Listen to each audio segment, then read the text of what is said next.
मसीह यीशु में आप सबको सलाम और खुदावंद की ढेरों बरकतें आपके ऊपर और आपकी फ़ैमिली के ऊपर हमेशा बनी रहें और खुदावंद हमेशा आपको अपने जलाल के लिए इस्तेमाल करे। मेरा नाम पास्टर मसूद अनवर है और मेरा ताल्लुक़ कान्हा से आगे कॉलोनी या मक्खन कॉलोनी, वहाँ पे एज ए पास्टर में खुदावंद की हजूर खिदमत कर रहे हैं। तो खुदावंद का शुक्र है, खुदावंद ने हमें ये वक्त दिया, मुझे ये ब्लेसिंग दी, ये मौका दिया कि मैं इस चैनल पे आकर इस चैनल के ऊपर जो कि फ़ज़ल चैनल है और फ़ज़ल की बातें आप लोगों के साथ शेयर कर सकूं। शुक्रगुज़ार हूँ मैं खुदा के अजीम खादम पास्टर इमरान का और अपनी प्यारी बहन सिस्टर का, और उसके बाद पास्टर ज़बलून भाई का, जिन्होंने हमें यहाँ पे आने के लिए इनवाइट किया, मदऊ किया कि आपके हजूर हम खुदावंद की चंद बातें जो कलाम से हैं शेयर कर सकें और आपके हजूर खुदा के कलाम के भेदों को खोल सकें। Thank you. आए हम बगैर वक्त को ज़ाया किए हुए खुदावंद के कलाम में से देखेंगे मुक़द्दस यूहन्ना रसूल की अंजील, उसका 3 बाब और उसकी 16वीं 17वीं और 18वीं आयत हम खुदावंद के हजूर पढ़ेंगे। 3 आयतें हम पढ़ेंगे खुदावंद के हजूर, और ये बड़ी खूबसूरत आयतें हैं और बड़ी फेमस आयतें हैं जो कि बहुत सारे लोगों को याद भी होती हैं और बच्चों ने इस आयत को रटा भी है। 3 बाब की 16वीं आयत में लिखा है, क्योंकि खुदा ने दुनिया से ऐसी मोहब्बत रखी कि उसने अपना इकलौता बेटा बख्श दिया ताकि जो कोई उस पर ईमान लाए हलाक ना हो बल्कि हमेशा की ज़िंदगी पाए। क्योंकि खुदा ने बेटे को दुनिया में इसलिए नहीं भेजा कि दुनिया पर सज़ा का हुक्म करे, बल्कि इसलिए कि दुनिया उसके वसीला से निजात पाए, और जो उस पर ईमान लाता है उस पर सज़ा का हुक्म नहीं होता। जो उस पर ईमान नहीं लाता उस पर सज़ा का हुक्म हो चुका, इसलिए कि वो खुदा के इकलौते बेटे के नाम पर ईमान नहीं लाया। खुदावंद के कलाम के पढ़े और सुने जान पर खुदावंद की खास बरकत हो, आमीन। मेरे अजीज़ बहन भाइयों, हमने बड़ी खूबसूरत आयतें खुदा के हजूर पढ़ी हैं, तिलावत की है। मुक़द्दस यूहन्ना जो कि खुदावंद का बहुत करीबी, खुदावंद के साथ रहने वाला, खुदावंद का शागिर्द, डिसाइपल, जिसने अपनी अंजील में लिखा है कि खुदा ने दुनिया से ऐसी मोहब्बत रखी कि अपने आप को दुनिया के लिए बख्श दिया। अब उसका जो इफ़ेक्ट हमारी ज़िंदगी के ऊपर क्या होता है, उसका जो हमारी ज़िंदगी में जो मकसद है, खुदा ने जो इस दुनिया में अपने बेटे को भेजा, उसका मकसद क्या है कि उसके वसीले से हम क्या हो, निजात पाएँ। अब जब हम निजात पा लेते हैं, निजात पाने के लिए क्या करना होता है, अपने मुंह से इकरार करना कि खुदावंद यीशु मसीह खुदा है, वो खुदा का बेटा है और वो खुदा है। वो हमारे गुनाहों के लिए स्लीब के ऊपर चढ़ गया, मर गया और दफन किया गया और तीसरे दिन मुर्दों में से जी उठा। तो उसी लम्हा से वो शख्स क्या होता है, निजात पा जाता है, और उसके बाद फिर वो बपतिस्मा, पानी का बपतिस्मा लेता है। किसी भी चर्च में जाकर, डिनोमिनेशन से वो पानी का बपतिस्मा एक ऐलान है पब्लिकली कि मैं खुदावंद का हो चुका हूँ। हकीकी निजात उसको तभी मिल जाती है जब वो यीशु का इकरार करता है कि यीशु खुदा है। अब हमारे बहुत सारे बहन भाई इस वो क्या कहते हैं कि इस तजस्सुस में है, इस कश्मकश में है कि निजात पाने के बाद अगर उनसे सिन हो जाता है, गुनाह हो जाता है, तो उसकी वजह से खुदा उन्हें डबल पनिश करेगा या ज़्यादा सज़ा मिलेगी। तो इससे बेहतर है कि हम निजात ही ना पाएँ, इससे बेहतर है कि हम बपतिस्मा ही ना लें, क्योंकि बपतिस्मा लेने के बाद अगर हमने गुनाह करने हैं तो बेहतर है कि हम ऐसे ही रहें। तो मेरी उन बहनों से, भाइयों से ये अपील है और उनसे ये मेरी डायरेक्ट बात मैं उनसे कर रहा हूँ कि जो बपतिस्मा ले चुके हैं, जो खुदावंद यीशु मसीह के हो गए हैं, वो दूसरी साइड पे, और जो एक दरमियान में है कि बपतिस्मा ले लें, यीशु को कबूल कर लें या ना करें, और एक तीसरी किस्म के वो लोग हैं जो खुदावंद यीशु मसीह पर मुकम्मल तौर पर ईमान रखते हुए भी बाद में भी उनकी ज़िंदगी में उनसे गुनाह हो गया है और वो इस सब डर में है कि उन्होंने बपतिस्मा लेने के बाद भी गुनाह कर दिया, पता नहीं क्या होगा। तो मैं ये बातें उनको ज़रूर बताना चाहूँगा, खुदा के कलाम के मुताबिक गॉस्पल जो है, अंजील जो है, वो क्या है। तो ये जो बाइबल मुक़द्दस में से हमने यूहन्ना की अंजील, उसका 3 बाब और उसकी 16वीं आयत हम बखूबी याद करते हैं सारे, लेकिन उसके बाद जो 17वीं और 18वीं आयत है वो बहुत खूबसूरत आयतें हैं। एक दफ़ा जो शख्स निजात पा लेता है, कलाम में लिखा है, बल्कि हमेशा की ज़िंदगी पाए। जो यीशु मसीह पर ईमान लाए, वो क्या होगा, हमेशा की ज़िंदगी पाएगा, हलाक नहीं होगा। तो मेरी उन भाइयों से गुजारिश है, जो जो उन भाइयों से मेरी ये अपील है, वो लोग जो कहते हैं कि बपतिस्मा लेने के बाद हमसे गुनाह हो गया है तो हमारी निजात जो है वो ख़त्म हो गई है, तो फिर ये आयत जो है उनके ऊपर लागू हो नहीं सकती है, क्योंकि इस आयत का मतलब है कि एक दफ़ा जिसने यीशु को कबूल कर लिया वो हमेशा की ज़िंदगी पा चुका है। अब जब वो हमेशा की ज़िंदगी पा चुका है, तो अगर उसके गुनाह होने से, गुनाह करने से हमेशा की ज़िंदगी ख़त्म हो जाती है, तो फिर मेरी बहनों, मेरे भाइयों, वो हमेशा की ज़िंदगी तो ना हुई ना, वो तो फिर आर्जी ज़िंदगी हुई। हमेशा की ज़िंदगी का मतलब है हमेशा रहने वाली।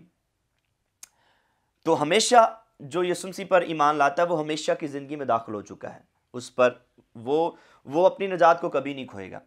अब दूसरी बात, वो लोग जो फिर ये क्वेश्चन रेज होते हैं कि अगर ऐसा है तो फिर तो हमें इंकरेजमेंट मिलती है, हमें हौसला मिलता है कि हम गुनाह करें, निजात तो हमने पा ली है, वो तो ख़त्म होनी नहीं है। ठीक है, तो वो लोग जो इस तरह की बातें करते हैं उनको मैं बाद में आंसर करूंगा। पहले उन भाइयों को, बहनों को मैं उनसे बात करना चाहता हूं जो कहते हैं कि हमसे गुनाह हो जाने हैं, हमसे गुनाह होने हैं, तो हमने अभी बपतिस्मा नहीं लेना है, अभी हमने तौबा नहीं करनी है।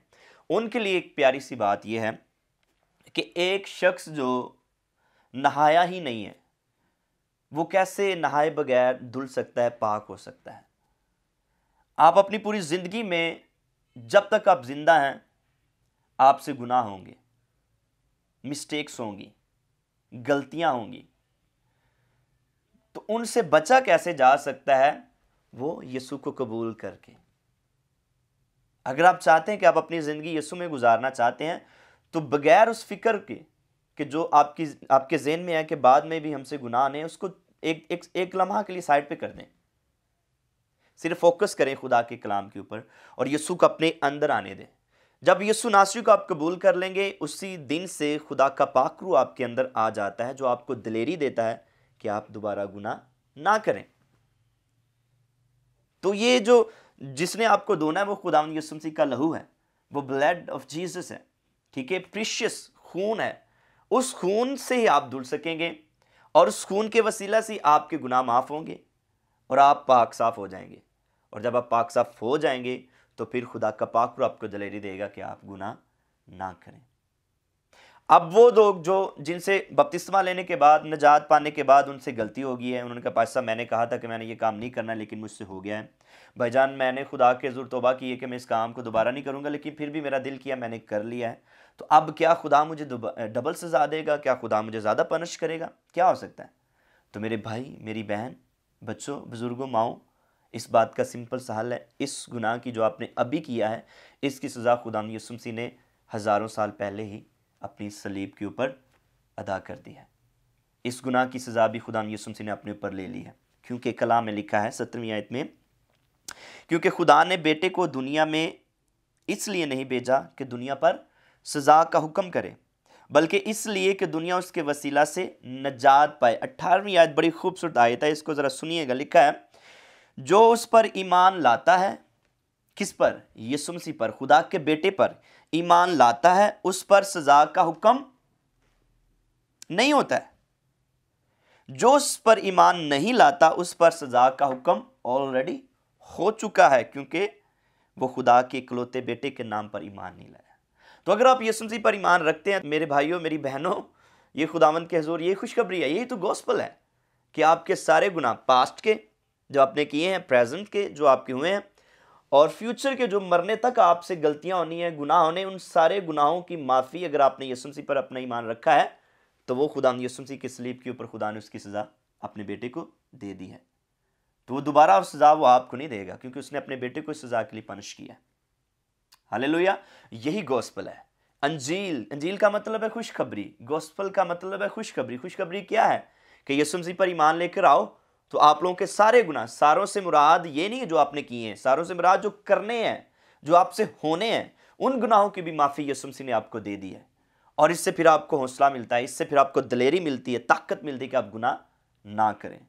लोग इस बात को उलट लेना शुरू कर देते हैं, पैसा वगैरह ऐसी बात है तो फिर लोग जो हैं उनको लाइसेंस मिल जाता है कि हमारे गुनाह तो माफ़ हो चुके हैं, तो हम गुनाह करते नहीं। मुकद्दस पौलुस रसूल से भी लोगों ने ये सवाल किया था, रोमी उसके 6 बाब में, जब 5वें बाब की आखिरी आयत में पढ़ते हैं तो लिखा है कि मुकद्दस पौलुस रसूल ने एक बड़ी खूबसूरत आयत है, मैं बल्कि पढ़ ही देता हूँ। रोमियो 5वां बाब निकालिएगा ज़रा, अगर आपके पास बाइबल है तो मेरे साथ पढ़ सकते हैं आप लोग। 20वीं आयत में लिखा है, रोमियो 5वें बाब की 20वीं आयत में लिखा है, और बीच में शरीयत आ मौजूद हुई ताकि गुनाह ज़्यादा हो जाए, मगर जहाँ गुनाह ज़्यादा हुआ वहाँ फजल उससे भी नहायत ज़्यादा हुआ, ताकि जिस तरह गुनाह ने मौत के सबब से बादशाही की, उसी तरह फजल भी हमारे खुदावंद यीशु मसीह के वसीला से हमेशा की ज़िंदगी के लिए रास्तबाजी के ज़रिया से बादशाही करें। फ़ौरन से फिर लोगों ने क्वेश्चन किया मुकद्दस पौलुस रसूल से 6 बाब की पहली आयत में, जो अक्सर लोग करते हैं, मुझसे भी करते हैं, और ऐसे बहुत सारे लोग हैं जो ग्रेस को, फजल को प्रीच करते हैं, प्योर ग्रेस को प्रीच करते हैं कि आप यीशु मसीह पर ईमान लाने से आप पर सज़ा का हुक्म नहीं है, आप माफ़ी आपको मिल चुकी है। लोग फिर क्वेश्चन करते हैं, जैसे पौलुस को किया लोगों ने, लिखा है, बस हम क्या कहें, आगे क्वेश्चन मार्क लिखा हुआ है, क्या गुनाह करते रहें ताकि फजल ज़्यादा हो? फिर मुकद्दस पौलुस ने उनका आंसर भी किया, हरगिज़ नहीं। और ये जो लफ्ज़ वहाँ पे लिखा हुआ ना, यहाँ पे अगर डीपली स्टडी करते हैं, यूनानी मतन में, ग्रीक में देखते हैं, तो हरगिज़ नहीं मतलब स्ट्रॉन्ग डिनाई है ये, हरगिज़ नहीं मतलब किस तरह, सवाल ही पैदा नहीं हो सकता कि जो गुनाह के एतबार से मर गए हैं, क्यों कर उसमें आइंदा को ज़िंदगी गुजारेंगे। ये सवाल ही नहीं पैदा हो सकता। एक शख्स जो यीशु मसीह को पहचान लेता है, जो फजल को अंडरस्टैंड कर ले, वो गुनाह में ज़िंदगी गुजारे, उसका फिर दिल करता है कि मैं नेक काम करूँ, उसका दिल करता है मैं खुदा के हज़ूर चलूँ, उसका दिल करता है मैं बड़ों की इज्जत करूँ, माँ बाप की इज्जत करूँ, बहन भाइयों से प्यार करूँ, उसका दिल करता है। अंदर से रूल कुछ उसको गाइड करता है नेक काम करने के लिए। रूल कुछ उसको गाइड करता, बेटा ये काम गलत है, इसको ना कर, बहन बेटी ये काम गलत है, इसको ना कर। फिर रूल कुछ उसको दिलेरी देता ना करने की। लेकिन फिर भी अगर उससे मिस्टेक हो जाती, इंसान है, जब तक हम जिंदा हैं हमसे गलतियां होंगी, हमसे खताएं होंगी, क्योंकि हम इंसान हैं, हम जिस जिस्म में रह रहे हैं ये गुनाह से भरा हुआ है, ठीक है। तो इसकी वजह से हमारी ज़िंदगी में कहीं ना कहीं हमसे गलतियां होंगी, गुनाह होंगे। लेकिन रोमियो 8वें बाब की पहली आयत में लिखा है, अब से जो मसीह यीशु में है उन पर सज़ा का हुक्म नहीं है। तो मेरी बहनों, मेरे भाइयों, वो लोग जो सोच रहे हैं कि हमने तौबा तब करनी है, बपतिस्मा तब लेना जब हम मुकम्मल तौर पर खुदा के हो जाएंगे, फिर हम बपतिस्मा लेंगे जब मुकम्मल तौर पर तैयार हो जाएंगे। तैयार हो ही नहीं सकते आप, पूरी ज़िंदगी ऐसे लगे रहेंगे, तैयार नहीं हो सकते हैं। तैयार किसने करना है? खुदा के पाकरू ने आपको करना है। तो उसको तो आने की आप दावत नहीं दे रहे हैं, उसको तो मौका नहीं दे रहे हैं। आप कहते हैं मैंने चर्च तब जाना है जब मैं मुकम्मल तौर पर तौबा कर लूँगा। तो कैसे आप तौबा करेंगे जब तक आप चर्च नहीं जाएंगे? चर्च से कलाम, खुदा के कलाम को सुनेंगे तो खुदा आपको दिलेरी देगा, तौबा करेंगे। फिर उसके बाद खुदा का पाकरू आपके अंदर आ जाएगा जो आपको दिलेरी देगा कि आप गुनाह ना करें। लेकिन फिर भी याद रखिएगा, अगर आपसे कोई गलती, मिस्टेक हो जाएगी तो उसकी माफ़ी हज़ारों साल पहले खुदा यीशु मसीह ने सलीब के ऊपर दे दी है। हालेलुया, ये गॉस्पल है, ये गॉस्पल। इससे मुझे दिलेरी मिलती है कि मैं खुदा में ज़िंदगी गुजारूं। अगर मुझसे गलती हो जाती है, मुझे पता है कि इस गलती की माफ़ी मेरे यीशु ने मुझे दे दी है अपनी जान देकर, तो मैं दोबारा उस गलती को करने की कोशिश नहीं करूंगा। लेकिन जब तक आपको ये पता नहीं होगा कि इसकी माफ़ी मिल गई है, तो आप कहेंगे मैंने एक भी गुनाह कर लिया, 2 भी कर लिए, 1000 गुनाह कर, माफ़ी तो एक की भी उतनी है, सज़ा एक की भी उतनी है, 100 की भी उतनी है, चलो गुनाह करते रहें। लेकिन जब आप समझ आएंगे कि इस गुनाह की माफ़ी यीशु ने दे दी है, तो फिर आप दोबारा उस गुनाह को करने की कोशिश नहीं करेंगे। ये गॉस्पल है। क्योंकि खुदा ने दुनिया से ऐसी मोहब्बत रखी कि उसने अपना इकलौता बेटा बख्श दिया, ताकि जो कोई भी उस पर ईमान लाए हलाक ना बल्कि हमेशा की ज़िंदगी पाए। इस लफ्ज़ हमेशा की ज़िंदगी के ऊपर गौर कीजिएगा। हमेशा ये बहुत बड़ा लफ्ज़ है, ये आम लफ्ज़ नहीं है जो मामूली सी बात लोग कह देते हैं, जी हाँ तौबा करने के बाद गुनाह नहीं करना है, गुनाह करेंगे तो आपकी माफ़ी ख़त्म हो जाएगी, आपको सज़ा मिलेगी, नजात ख़त्म हो जाएगी। उन लोगों को ये आयत बताएं मेरे भाइयों, मेरी बहनों, कि हमेशा की ज़िंदगी का मतलब क्या है। भाई साहब, अगर आप ऐसा कह रहे हैं तो इसका मतलब बताएं, हमेशा की ज़िंदगी का मतलब क्या है? कि कभी ना ख़त्म होने वाली। तो इसका मतलब है जो एक दफ़ा यीशु मसीह में आ जाता है, हमेशा की ज़िंदगी पा लेता है, वो कभी भी उसकी ज़िंदगी ख़त्म नहीं होगी। लेकिन जो दूसरा सवाल है कि इससे फिर हम क्या गुनाह करते रहे? नहीं नहीं नहीं, ऐसा हो ही नहीं सकता है। जो ग्रेस को, जो फजल को, जो यीशु मसीह की मोहब्बत को पहचान लेगा, वो खुदावंद यीशु मसीह में बढ़ने की कोशिश करेगा और उसकी ज़िंदगी से रास्तबाजी के काम जाहिर होना शुरू हो जाएंगे। 1%, 2%, 5%, 10%, 50%, 70%, 60% उसकी ज़िंदगी में चेंजिंग आना शुरू हो जाएगी और लोग देखकर जानेंगे कि वाकई ये खुदा का बेटा और बेटी हो गया है। हालेलुया। ये अंजील है, ये गॉस्पल है। तो यहाँ पे क्योंकि ये चैनल का नाम ही फजल है, तो ये फजल की प्रीचिंग हमने करनी है, फजल को फैलाना है। और जो कि खुदावंद के फजल से पूरी दुनिया में, अब मुल्क पाकिस्तान में भी जो ग्रेस रेवोल्यूशन है वो अब चलना शुरू हो गई है, आ गई है। और लोग फजल को, ग्रेस को अंडरस्टैंड कर रहे हैं। और फिर फजल से जब आप खुदावंद यीशु मसीह में आ जाएंगे, इसके बहुत बेनिफिट हैं। जब आप यीशु मसीह में आ जाएंगे, मेरी बहनों, अगर आपकी ज़िंदगी में कोई प्रॉब्लम चल रही है, कोई परेशानी चल रही है, हो सकता है कोई मसला घर में, फैमिली में, मियाँ बीवी के रिलेशन में आ गया हो, तो जब आप फजल को अंडरस्टैंड करेंगे, एक दूसरे की बातों को सुनेंगे, फजल से बर्दाश्त करेंगे, फिर खुदा आपको दिलेरी देगा, आपके रिलेशन को स्ट्रॉन्ग करेगा, आपकी दुआओं को सुनेगा वो। और आज अगर आप यीशु मसीह में हैं, तो कोई ऐसी दुआ नहीं है जो इब्लीस आपकी दुआ को रोक सके। खुदा आपकी दुआओं को सुनने के लिए खड़ा है, क्योंकि उसने अपना इकलौता बेटा आपके लिए दे दिया है। हालेलुया। और जब रोमियो उसके 6 बाब की 14वीं आयत पढ़ते हैं, तो यहाँ पे बड़ी खूबसूरत आयत लिखी है, लिखा है, इसलिए कि गुनाह का तुम पर इख्तियार ना होगा, क्योंकि तुम शरीयत के मातहत नहीं बल्कि फजल के मातहत हो। तो जब आप फजल को अंडरस्टैंड कर लेंगे, गुनाह का आपके ऊपर कोई इख्तियार ही नहीं रहेगा, गुनाह का आपके ऊपर कोई इख्तियार ही नहीं रहेगा, और आप विक्टोरियस हैं, क्योंकि यीशु मसीह में आप फतहमंद हैं। और यूहन्ना बयान करते हैं अपने ख़त में कि जैसा मसीह खुदावंद इस वक्त बाप के दाहिने हाथ पे बैठे हैं, वैसे ही हम सारे इस दुनिया में हैं। खुदावंद यीशु मसीह कैसे हैं? वो पाक हैं, हम भी पाक हैं। वो रास्तबाज है, हम भी रास्तबाज हैं। स्ट्रॉन्ग, हेल्दी, हम भी वैसे हैं। हालेलुया। तो ये मेरी बहनों, मेरे भाइयों, अंजील है, अंजील मुकद्दस है। अंजील का मतलब खुशखबरी। अगर इस खुशखबरी को आप सुनकर अगर आपका दिल अगर कर रहा है, अभी खुदा का पाक आपको गाइड करता है कि मुझे खुदा यीशु मसीह को कबूल करना चाहिए, तो आप दुआ कर सकते हैं खुदा के ज़रूर। सिंपल सी प्रेयर है जो आप कह सकते हैं, खुदा से कह सकते हैं, खुदा यीशु जी, मैं आपका अपना नजात दहिंदा कबूल करता हूँ, अपने गुनाहों का इकरार करता हूँ, मैं ईमान लाता हूँ कि आप खुदा के बेटे हैं, आपने मेरे गुनाहों का फिदिया दिया, आप मर गए और तीसरे दिन मुर्दों में से जी उठे हैं और दोबारा अपनी बादशाहत में आने वाले हैं। तो मेरी बहन, मेरे भाई, अगर आपने ये प्रेयर करी है, तो आप अभी से निजात याफ्ता हैं। और इसके बाद आप बपतिस्मा ले सकते हैं किसी चर्च में जाकर। बपतिस्मे से नजात का कोई ताल्लुक नहीं है। नजात सिर्फ आपने इकरार करना है यीशु मसीह पर ईमान लाने से, लेकिन बपतिस्मा भी अगर खुदा यीशु मसीह ने हुक्म दिया है, तो हमें ज़रूर उसको पूरा करना है। हालेलुया।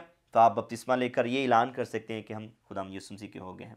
डरिए मत कि आपसे बाद में भी गुनाह होने हैं। डरिए मत कि आपकी ज़िंदगी में ये गुनाह होने हैं। अगर आप यीशु मसीह पर ईमान रखते हैं, तो आपकी सारी ज़िंदगी के सारे गुनाह खुदा यीशु मसीह ने अपनी सलीब के ऊपर ख़त्म कर दिए हैं। हालेलुया। ये खुदा की मोहब्बत है, उसने अपने बेटे को इस दुनिया में हमारे लिए भेजा है। तो जब आप ये पहचान लेंगे कि खुदा यीशु मसीह आपसे मोहब्बत करते हैं, आपसे प्यार करते हैं, तो आप अपने आप को खुदा यीशु मसीह में स्ट्रॉन्ग बनाकर चलने की कोशिश करेंगे। हालेलुया। और खुदा का पाक रूह हर कदम में आपके साथ रहेगा। तो ये बातें जो मैंने आपसे करी हैं, और ये 3 आयतें जो मैंने यूहन्ना की इंजील में से पढ़ी हैं, इनको याद रखिएगा कि जो मसीह यीशु उन पर सज़ा का हुक्म नहीं है।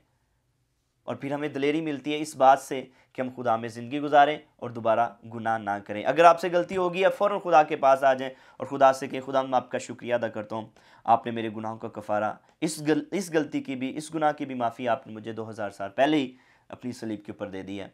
मैं आपका शुक्र करता हूँ कि खुदा का पाक रूह आपके अंदर है, रूहुल कुद्स आपके अंदर, जो आपको गाइड करता है, हर तरह से वो आपकी रहनुमाई कर रहा है। फिर खुदा का पाक रूह जब आपके अंदर है और फजल को आप अंडरस्टैंड करेंगे, तो फिर खुदा का पाक रूह आपको गाइड करेगा कि आपने किसी दूसरे शख्स से बात किस तरह से करनी है। फजल की बातें, मोहब्बत की बातें, प्यार की बातें।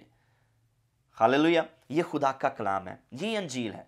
और खुदा का बंदा मुकद्दस पौलुस रसूल कहते हैं, इस अंजील के अलावा अगर आसमान से फरिश्ते भी आकर कोई दूसरी अंजील सुनाते हैं, तो वो मालूम हो। हालेलुया। तो हमें खुदा की अंजील, खुदा के कलाम को, अंजील की मनादी करनी है और खुदावंद यीशु मसीह में अपने आप को स्ट्रॉन्ग करना है।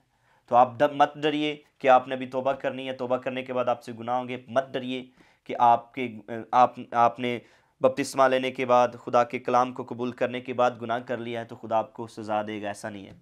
आप खुदा के हुज़ूर झुकें, खुदा से माफ़ी मांगे, खुदा ने आपको ऑलरेडी माफ़ कर दिया सलीब के ऊपर। हालेलुया। और आपको शायद याद हो जब खुदाम यीशु मसीह मुकद्दस लूका की इंजील में उसके 18वें और 19वें दोनों अबवाब में दो स्टोरियां बयान की गई हैं। एक सरदार जो खुदाम यीशु मसीह के पास आता है, वह पूछता है कि मैं क्या करूं, जो खुदाम यीशु मसीह को नेक, पहली बात वो नेक बोलता है, फिर क्वेश्चन करता है कि मैं क्या करूं कि हमेशा की ज़िंदगी पाऊँ या नजात पाऊँ। ठीक है, उसमें वो खुदाम यीशु मसीह पर उसको हुक्म देते हैं, मतलब उसको कहते हैं कि लिखा है हुक्मों पर अमल करो। वो कहता है मैं तो ये बचपन से करता आ रहा हूँ, लेकिन फिर खुदा ने उसे कहा अभी भी तुझ में एक बात की कमी है। हालेलुया। लेकिन जब 19वें बाब में ज़कई की स्टोरी को हम पढ़ते हैं तो लिखा है कि ज़कई गूलर के पेड़ के ऊपर चढ़ जाता है खुदाम यीशु मसीह को देखने के लिए, और खुदाम यीशु मसीह दरख्त के नीचे जाकर कहते हैं ज़कई नीचे आ, आज मुझे तेरे घर जाना ज़रूर है। हालेलुया। और जब जैसे ही घर जाते हैं तो लिखा है कि ज़कई क्या करता है, अपना आधा माल, कहता मैं आधा माल अपना गरीबों को देता हूं, और जिसका मैंने ना हक कुछ लिया है तो उसको 4 गुना वापस करता हूं। हालेलुया। लिखा है वो टैक्स कलेक्टर था, महसूल लेने वाला था, सरदार था और बड़ा दौलतमंद था। और लोगों ने यीशु मसीह की तरफ जब देखा, लोगों ने बातें करना शुरू कर दी, ये एक गुनहगार शख्स के यहाँ जा रहा है, इसको पता नहीं वो शख्स कैसा है। लेकिन जब ज़कई ने ये काम किया तो खुदाम यीशु मसीह ने क्या कहा था कि आज इस घर में नजात आई है। हालेलुया। और वो हकीकत में खुदाम यीशु मसीह खुद नजात हैं। यशुआ खुदाम यीशु मसीह का इब्रानी नेम है, यशुआ मसीहा। ठीक है, यशुआ का मतलब है नजात दहिंदा, नजात देने वाला। तो खुदाम यीशु मसीह खुद नजात है, आज इस घर में नजात है, यानी कि यीशु मसीह आ गए हैं। बात करने का मकसद है कि खुदाम यीशु मसीह ने उसको कोई हुक्म नहीं दिया, कुछ नहीं कहा कि तुझ में अभी भी किसी बात की कमी, कुछ नहीं, उसको फजल ग्रेस दी और ज़कई की जिंदगी टोटली चेंज करके रख दी उसने। ये फजल है। जब पतरस को खुदाम यीशु मसीह कहता है आओ जाल डालें मछलियां पकड़ने के लिए, तो पतरस क्या कहता है, उस्ताद जी सारी रात कोशिश की है, कोई मछली नहीं पकड़ी। खुदाम यीशु मसीह कहता है मैं कहता हूँ जाल डालो। खुदाम यीशु मसीह का वो जो लफ्ज़ है ना, वहाँ पे ज़्यादा जाल है, प्लूरल लिखा हुआ है, नेट्स, ठीक है, नेट, ज़्यादा जाल। तो पतरस मायूसी के साथ कहता है चलें आप कहते हैं तो जाल डाल देता हूँ। एक जाल की उसने बात करी है, शुक्र है उसने बात मान ली खुदाम यीशु मसीह की। अब वो जाते हैं, जाल को फेंकते हैं, ठीक है, और जैसे ही जाल को खींचते हैं वो क्या आता है, मछलियों से भर जाता है। हालेलुया। सारा काम हो जाता है, मछलियां ले लेते हैं, कश्ती में डाल लेते हैं। तो पतरस क्या कहता है, जो मैं बात करने वाला हूँ, पतरस कहता है खुदावंद तू यहाँ से चला जा, मैं गुनहगार शख्स हूँ। उसको खुदावंद भी कबूल कर लेता है और अपने आप को गुनहगार भी कबूल कर लेता है, निजात पा लेता है फौरन। हालेलुया। खुदावंद यीशु मसीह ने उसको कुछ नहीं कहा, सिर्फ ग्रेस दी है उसको, उसकी जिस चीज़ की उसको ज़रूरत थी खुदावंद ने उसको दी है। और उसकी जो गुडनेस थी, खुदावंद की जो अच्छाई थी, खुदावंद की मोहब्बत को पतरस को चेंज कर दिया। और पतरस तौबा करता है, खुदावंद यीशु मसीह से क्या कहते हैं, आज के बाद तू माहीगीर नहीं बल्कि आदमगीर बनेगा, मेरे पीछे वाला मैं तुझे आदमगीर बनाऊंगा। हालेलुया। ये खुदा की मोहब्बत है, ये प्यार है। हालेलुया। और उस बहुत सारी स्टोरीज जो अभी इस वक्त मेरे जेहन में आ रही हैं, टाइम शायद मेरे पास उतना ना हो, लेकिन जितना टाइम आपको बताता हूँ स्टोरी उसके बारे में आपने सुना होगा, जो वो आंसुओं के साथ अपने जो बदकार औरत आती है, आंसुओं के साथ खुदाम यीशु मसीह के पाँव को धोती है। हालेलुया। और खुदाम यीशु मसीह जिसके घर में बैठे होते हैं, वो सारे लोग आपस में बातें करना शुरू कर देते हैं, ये अगर खुदा होता, अगर ये कोई बड़ा शख्स होता, इसे पता नहीं है ये किस तरह की औरत है जो इसको छू रही है। तो खुदाम यीशु मसीह ने उनके दिल की बातों को जानकर क्या कहा, खुदाम यीशु मसीह ने उनसे कहा कि मैं आप लोगों के घर आया हूँ, तेरे घर आया हूँ, तूने मुझे पानी तक नहीं दिया अपने पाँव धोने के लिए, और वो जब तक आई हुई आंसुओं के साथ अपने आंसू बहा बहा कर मेरे पाँव साफ कर रही है। खुदाम यीशु मसीह से पहले एक स्टोरी इसको बताते हैं। खुदाम यीशु मसीह कहते हैं अच्छा मुझे एक बात बताओ, एक आदमी, एक बादशाह कह लें, एक मालिक है, उसके 2 नौकर हैं, ठीक है, और एक ने उसका ज़्यादा कर्ज देना है, या कह लें आपने 100 उसका कर्ज देना है, ठीक है, 100 दिनार या जिस तरह की मेरे ख्याल में, और एक ने 50। तो मालिक क्या करता है, दोनों को क्या कर देता है, माफ़ कर देगा। ये स्टोरी बाइबल में लिखी हुई, आप पढ़ भी सकते हैं अगर मुझसे थोड़ी सी ऊपर नीचे भी हो जाए। तो वो खुदाम यीशु मसीह से पूछते हैं कि दोनों को माफ़ तो कर दिया, लेकिन ज़्यादा प्यार उस मालिक को कौन करेगा, ज़्यादा शुक्रगुजारी उस मालिक की कौन करेगा। उन्होंने कहा जी जिसके ज़्यादा कर्ज था जिसका। तो खुदाम यीशु मसीह ने कहा सेम इसी तरह इस औरत के गुनाह ज़्यादा हैं, वो ज़्यादा प्यार दिखा रही है। आप लोग समझ रहे हो आपके गुनाह कम है तो आप लोग ने कम प्यार किया है। इसकी ज़्यादा गुनाहों की माफ़ी हुई है तो ये ज़्यादा प्यार कर रही है। जिसके थोड़े गुनाह की माफ़ी होगी वो थोड़ा प्यार करेगा। तो जो चीज़ ये अंडरस्टैंड कर लेता है, जो शख्स ये समझ आता है कि मेरे बहुत ज़्यादा गुनाह है, खुदा ने मुझे माफ़ किया, वो खुदा से ज़्यादा प्यार करता है। हालेलुया। तो ये मोहब्बत है, ये गॉस्पेल है, ये खुदा की मोहब्बत है। हालेलुया।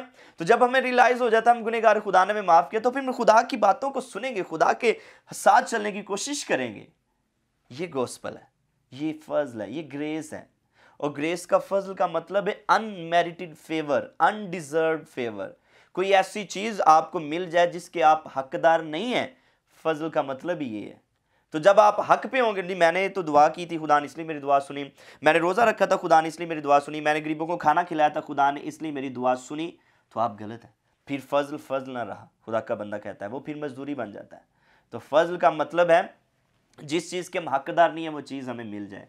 और हम नजात के हकदार नहीं थे, खुदा ने हमें नजात दी है। हम इस बात के हकदार नहीं थे कि हमारे गुनाह जो हमसे होने वो भी माफ़ हो जाएं, लेकिन खुदा ने हमें हमारे गुनाहों को माफ़ किया है। ये खुदा का फजल है हमारे ऊपर। हालेलुया। कलाम में लिखा, जब हम गुनहगारी थे तो मसीह हमारी खातर मुआ।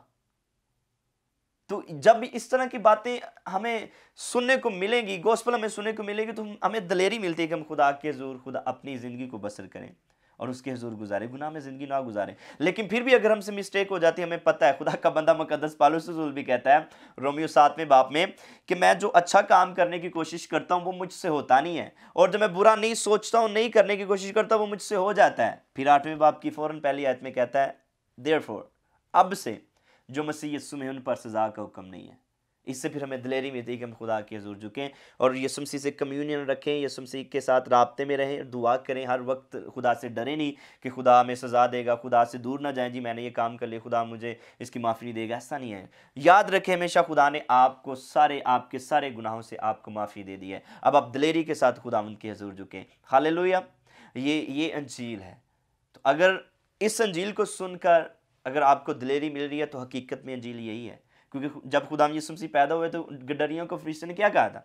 डरो मत, क्योंकि देखो मैं तुम्हें बड़ी खुशी की बशारत देता हूं कि आज दाऊद के शहर में तुम्हारे लिए एक मुनंजी पैदा हुआ है, सेवियर, बचाने वाला, छुड़ाने वाला।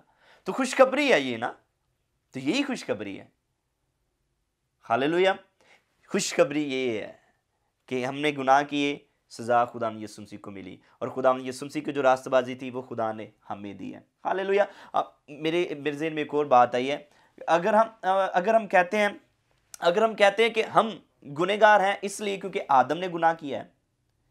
लोग कहते हैं ना कि मैं दाऊद वो ज़बूर भी गाते हैं, मैनू विच गुनाह दे जमिया मेरी माई। आदम की वजह से हम गुनहगार हैं, क्योंकि आदम ने गुनाह किया था। तो आप गुनाह करें या ना करें, आप गुनहगार के गुनहगार ही रहेंगे, क्योंकि आदम ने गुनाह किया है। सेम इसी तरह मुकद्दस पौलुस रसूल कहता है, सेम इसी तरह यीशु मसीह की फरमाबरदारी से हम रास्तबाज ठहरे हैं।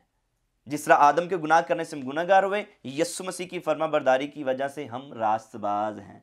और अब जैसे खुदा यीशु मसीह हैं अपने बाप के पास, वैसे ही हम इस दुनिया में हैं। हालेलुया। अगर हम ये कहते हैं कि मैं आदम की वजह से गुनहगार हूं, ये नहीं कहता हूं कि यीशु मसीह की वजह से मैं रास्तबाज हूं, तो फिर मैं ये कह रहा हूं कि आदम यीशु से बड़ा है। लेकिन ऐसा नहीं है। मुझे मेरे यीशु की रास्तबाजी गिफ्ट में मिली है, इनाम में मिली है, और ये खुदा का फजल मुझ पर हुआ है। हालेलुया। हालेलुया। उम्मीद करता हूँ कि खुदा की ये चंद बातें जो मैंने आपसे शेयर की, इतना टाइम नहीं है ज़्यादा खोलें, खुदा ने आपको ज़रूर बरकत दी होगी, और उम्मीद करता हूँ कि खुदा का फजल आपके ऊपर हमेशा बना रहे। Thank you so much. आज के कलाम के वसीला से खुदा आप सबको, जितने भी लोगों ने सुना है, मेरी बहनों ने, मेरे भाइयों ने, माओं ने, बच्चों ने, बुज़ुर्गों ने, सबको खुदा कसरत से इस्तेमाल करे और बरकत दे। आमीन।